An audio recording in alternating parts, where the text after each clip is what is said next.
Ya, Bismillahirrahmanirrahim. Assalamualaikum warahmatullahi wabarakatuh. Selamat pagi teman-teman semuanya. Perkenalkan, aku Arya Wiryawan Haris. Aku dari jurusan Kimia Universitas Jenderal Sudirman. Di sini aku ingin membagikan ilmu ya atau materi mengenai fuel cell atau sel bahan bakar. Oke, kita lanjut aja langsung ke materinya. Kita akan belajar apa sih di sini? Pertama, kita akan belajar mengenali pengenalan fuel cell. Apa sih sel bahan bakar itu? Kemudian juga kita akan belajar mengenai komponen-komponen yang ada dalam sel bahan bakar, cara kerja sel bahan bakar, jenis-jenis sel bahan bakar, keuntungan dan kerugian dari sel bahan bakar, serta penerapan sel bahan bakar. Lanjut. Oke, di sini ke pengenalan. Apa sih sel bahan bakar itu atau apa sih fuel cell itu? Jadi ini ya, sel bahan bakar merupakan perangkat elektrokimia yang mengubah energi yang dihasilkan dari reaksi kimia menjadi energi listrik. Jadi ini itu menghasilkan energi listrik dengan reaksi kimia gitu teman-teman. Kurang lebih mirip seperti aki. Kemudian lebih khususnya nih, ini tuh merupakan perangkat elektrokimia yang menggabungkan hidrogen dan oksigen untuk menghasilkan listrik dengan air dan panas sebagai produk sampingannya. Jadi di sini tuh bahan bakar untuk sel bahan bakar ini merupakan hidrogen dan oksigen. Terus hasilnya apa? Menghasilkan listrik. Kemudian emisinya apa? Ini emisinya adalah air serta panas sebagai produk sampingannya. Lanjut ke komponen utama. Oke, jadi di sini untuk komponen utama sel bahan bakar itu ada 4 ya teman-teman. Di sini pertama ada anoda, katoda, elektrolit, serta katalis. Nah ini untuk skema sederhana dari sel bahan bakar kurang lebih seperti ini.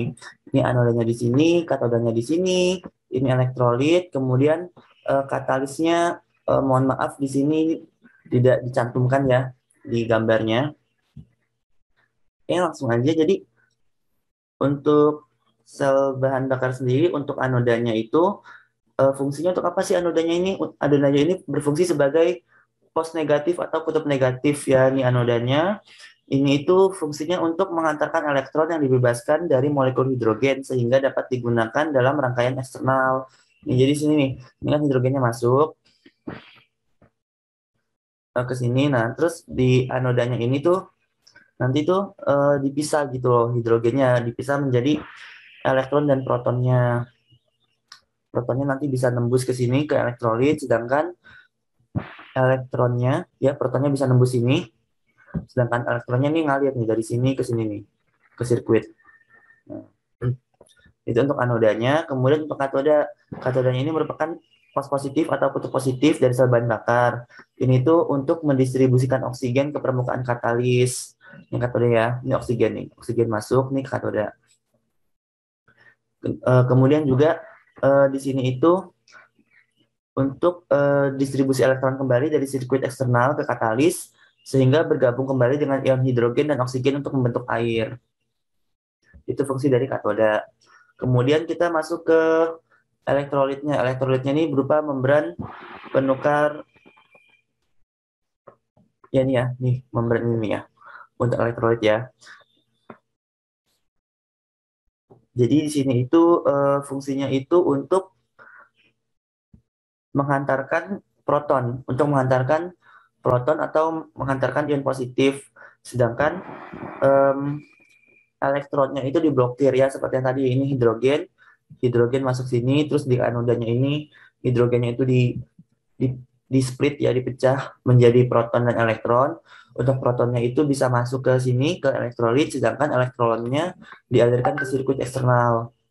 Kemudian dari katoda nanti elektronnya itu diterima dari sirkuit eksternal, terus dipakai untuk pada saat penggabungan oksigen dan hidrogen. Selanjutnya ada katalis. Katalis ini merupakan bahan khusus yang memfasilitasi reaksi oksigen dan hidrogen.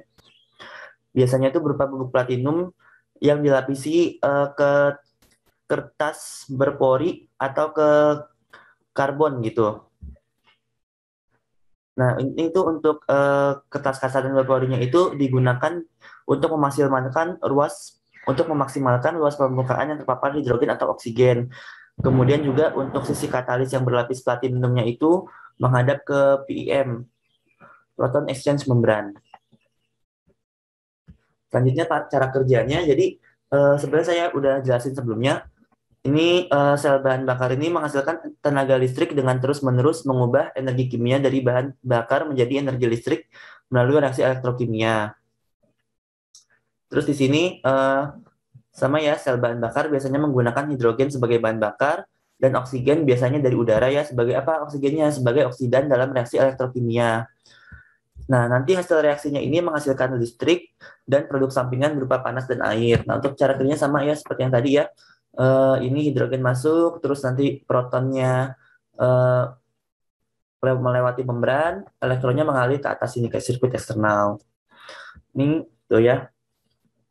Ketika gas hidrogen dimasukkan ke dalam sistem, permukaan katalis membran memecah molekul gas hidrogen menjadi proton dan elektron. Proton melewati membran untuk bereaksi dengan oksigen di udara untuk membentuk air. Kemudian elektron yang tidak dapat melewati membran harus mengelilinginya sehingga menciptakan sumber listrik DC. Jadi ketika si elektron ini mengalir melalui sirkuit eksternal, maka akan menghasilkan arus listrik DC.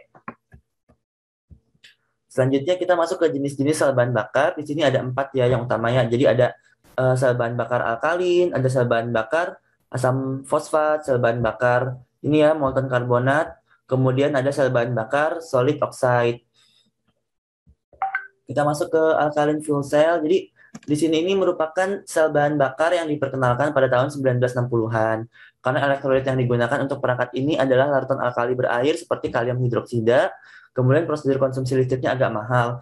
Nah, apa sih bedanya alkaline fuel cell dengan yang lainnya? Jadi sebenarnya untuk sel bahan bakar itu prinsipnya sama semua. Yang membedakan itu adalah di elektrolitnya saja. Jadi kalau ini sel bahan bakar alkalin, maka elektrolitnya itu yang digunakan berupa alkalin. Nah, alkalinnya itu berupa apa ini nih? Alkalinnya itu berupa si kalium hidroksidanya ini. Kemudian untuk sel bahan bakar alkalin ini, di sini ya ada poin-poinnya. Bahan bakarnya hidrogen dan oksigen terkompresi. Kemudian elektrolitnya berupa kalium hidroksida atau KOH. Efisiensinya sebesar 70%. Suhu operasinya itu sekitar 150 hingga 200 derajat Celcius. Kemudian output 300 wattnya hingga 5 kilowattnya membutuhkan bahan bakar hidrogen murni dan katalis platinum. Oke, ini untuk sel bahan bakar alkalin. Selanjutnya adalah sel bahan bakar asam fosfat. Sama seperti sel bahan bakar alkalin, bedanya hanya di elektrolitnya saja. Kalau tadi elektrolitnya adalah KOH, sedangkan sekarang elektrolitnya adalah asam fosfat cair. Oke, ya di sini asam fosfat cair adalah elektrolit yang digunakan dalam sel bahan bakar jenis ini. Ini tuh beroperasi pada suhu tinggi hingga 200 derajat Celcius, memiliki efisiensi hingga 55%. Kemudian sel bahan bakar ini paling umum digunakan pada mobil komersil. Ini untuk poin-poinnya ya, elektrolitnya berupa asam fosfat. Efisiensinya di sini sekitar 40 hingga 80%, suhu operasinya antara 150 hingga 200 derajat Celcius. Kemudian juga elektrolitnya ini sangat korosif ya. Ini merupakan kekurangan dari sel bahan bakar asam fosfat. Kemudian katalis platinanya ini sangat mahal. Selanjutnya kita masuk ke sel bahan bakar alkali cair ya, alkali karbonat alkali. Jadi di sini itu sama juga seperti sel bahan bakar sebelumnya. Yang membedakan hanyalah elektrolitnya saja. Kalau tadi di alkaline fuel cell menggunakan KOH, kemudian di apa namanya itu tadi, ini di sini asam fosfat itu menggunakan asam fosfat, kemudian kalau di molten karbonat ini menggunakan karbonat alkali cair seperti natrium bikarbonat. Nah, jadi hanya elektrolitnya saja yang diubah. Kemudian di sini ya keterangannya untuk MCFC ini mereka dapat menghasilkan daya tinggi hingga 100 MW. Dengan demikian, mereka dapat digunakan sebagai generator daya tinggi. Itu kelebihannya.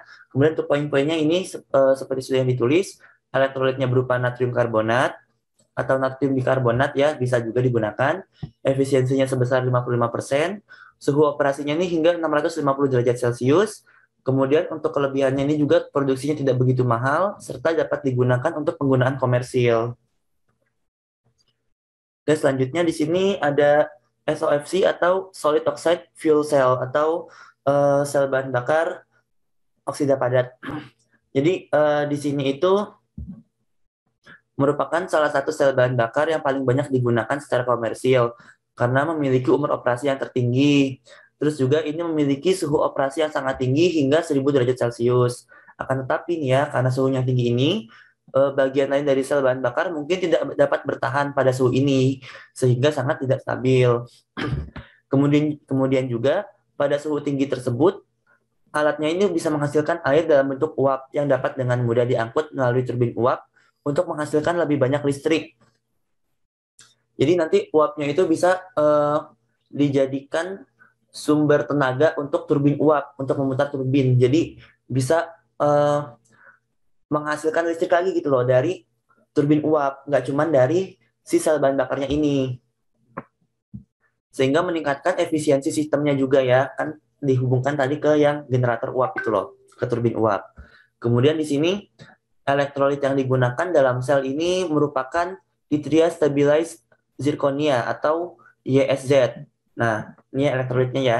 Elektrolitnya kalau tadi kan yang alkalin kan pakai KOH, terus pakai asam fosfat, pakai natrium karbonat, natrium bikarbonat. Kalau untuk SOFC ini menggunakan YSZ atau yttria stabilized zirconia. Elektrolit ini baik untuk membangkit listrik skala besar dan memiliki karakteristik yang sama dengan semua elektrolit lainnya. Lanjut di sini untuk perbandingan teknologi sel bahan bakar, ini bisa teman-teman lihat sendiri. Ini ada alkaline fuel cell, ada phosphoric acid fuel cell, ada molten karbonat, dan solid oxide. Di sini juga dijelasin apa aja sih elektrolitnya, terus juga operasi suhunya, suhu operasinya ini beroperasi pada suhu berapa, kemudian efisiensi, aplikasi, keuntungan, serta kekurangannya dari masing-masing jenis sel bahan bakar. Selanjutnya, kita masuk ke keuntungan dan kerugian. Apa aja sih keuntungan dan kerugian dari sel bahan bakar? Jadi, di sini itu air merupakan satu-satunya emisi, sehingga efisiensinya lebih tinggi dari mesin konvensional. Terus juga ini tuh menghasilkan nol emisi ya. Kenapa menghasilkan nol emisi? Karena emisinya itu berupa air yang tidak mencemari lingkungan gitu loh. Kemudian ini periode operasinya ini lama. Kemudian tidak ada bagian yang berputar pada komponen perangkat keras utama. Selanjutnya polusi suaranya itu dapat diabaikan. Kemudian untuk kerugiannya ini beberapa kerugian yang dimiliki oleh sel bahan bakar adalah CO2-nya itu dibuang dengan reformasi metanol. Kemudian teknologi saat ini masih sangat mahal, banyak masalah desain yang masih berlangsung. Kemudian juga hidrogen sering dibuat dengan menggunakan energi kotor, misalnya batu bara. Kemudian juga hidrogen murninya itu sulit ditangani. Itu untuk keuntungan dan kerugian yang secara umum. Sedangkan untuk yang spesifiknya, untuk tiap jenisnya itu sudah ada di tabel ini ya, teman-teman ya. Untuk AFC, PAFC, MCFC, serta SOFC ini udah dijelasin semua di tabel ini, bisa kalian baca sendiri. Oke, selanjutnya kita masuk ke pemanfaatan. Jadi, bagaimana sih pemanfaatan dari si sel bahan bakar ini? Jadi, untuk pemanfaatan, sel bahan bakar ini dapat digunakan sebagai sumber listrik di daerah terpencil, kemudian juga dapat digunakan untuk menyediakan satu daya di luar jaringan, serta dapat diterapkan di kendaraan hybrid dan listrik. Dapat juga digunakan pada instalasi pengolahan air limbah dan TPA ya, tempat pembuangan akhir, serta juga bisa dimanfaatkan dalam bis, mobil, pesawat, kapal, forklift, dan kereta. Ini mungkin sebagai pengganti aki ya, karena kan ini menghasilkan listrik. Produknya itu listrik. Serta emisinya itu air ya. Oke, mungkin cukup sekian dari aku. Mohon maaf kalau selama penjelasan aku banyak kekurangannya. Wabillahi taufiq wal hidayah. Wassalamualaikum warahmatullahi wabarakatuh.